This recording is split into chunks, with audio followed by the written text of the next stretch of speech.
Friendships matter. In a 16-week video series from the late 70s entitled Genesis, Father Vince Dwyer led parish communities around the United States to explore their relationships with one another and God, as well as exploring God's desire for us. Father Vince was a precursor to Bishop Robert Barron and Father Mike Schmitz, but with a piece of chalk and a chalkboard and the Bible as his only tools. I remember Father Vince shared as if he spent all his time hanging with the Lord. I was rapt when we played the videos each week. One thing he shared has always stayed with me. He spoke of being invited into a friend's garden and of how important this would have been in first century Palestine. The roads were dusty and miserable, but behind the doors of homes, there would be a courtyard, a garden. To be invited into this garden was a sign of hospitality, as well as potential friendship. He used this to speak of our own garden.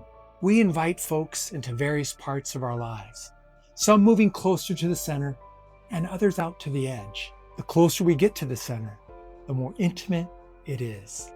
He went on to say, in the innermost part of our garden, there's only room for one or maybe two people and God.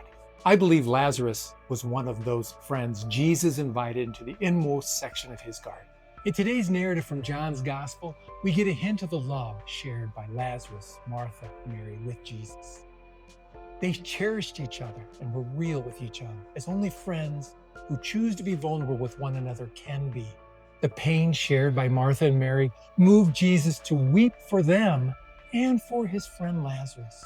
They must have shared stories and laughter, meals and conversations, and grown in love, knowing their friend was indeed the one who is coming into the world. They wanted their friend to heal Lazarus, but they also trusted that the story of their lives does not end with death.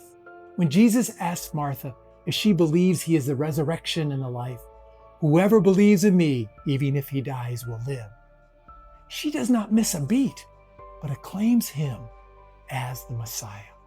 All of that comes from allowing Jesus into their inmost garden and them into his.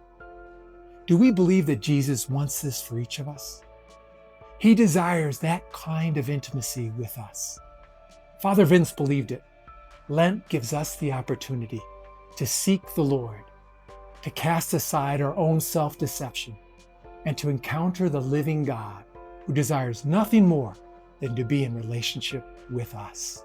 For most of us, it will not be some great epiphany, but in rather embracing the ordinary, taking a risk, and seeking friendship via prayer and community. The Lord invites us to untie what binds us in this season and to come out of the tomb. Who is in your inmost garden? Invite the Lord to be there with you.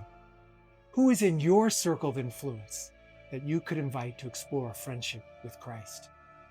Invite them out for coffee or a meal and explore what that might look like for you.